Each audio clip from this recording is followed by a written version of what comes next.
ইসলামী ছাত্র শিবিরের সংগ্রামী কেন্দ্রীয় সভাপতি প্রিয় ভাই জাহিদুল ইসলাম, উপস্থিত সম্মানিত অতিথিবৃন্দ, আজকের এই সমাবেশে উপস্থিত আমাদের সম্মানিত মা এবং বোনেরা, সংগ্রামী উপস্থিতি। ডক্টর খালিদুজ্জামান আসলে একজন স্মার্ট মানুষ, এটা তার চিন্তাধারা থেকে বোঝা যায়। আজকের এই প্রোগ্রাম তিনি এমন এক জায়গায় আয়োজন করেছেন যার পাশেই আমির জামাতের আসন।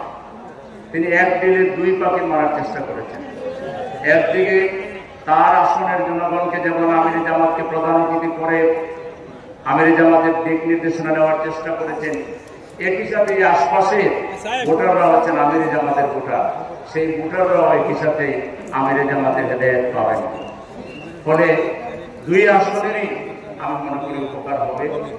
এই প্রোগ্রামে আজকে যে পরিমাণ মানুষ উপস্থিত হয়েছেন, সেই বাসানটেক মোড় থেকে 14 নম্বর মোড় পর্যন্ত পুরো রাস্তা লোকে লুকানো। এখানে পুরুষের প্যান্ডেল, পাশে মহিলাদের বিশাল প্যান্ডেল। আলহামদুলিল্লাহ, এ থেকে বোঝা যায় বাংলাদেশের মানুষের পরিবর্তনের যে আকাঙ্ক্ষা জুলাই বিপ্লবের মধ্য দিয়ে শুরু হয়েছে, এটা ধারাবাহিকভাবে এগিয়ে চলছে আলহামদুলিল্লাহ। এবং এই পরিবর্তন ইনশাআল্লাহ সাধিত হবে। বাংলাদেশের মানুষ আর পুরাতন ব্যবস্থা দেখতে চায় না।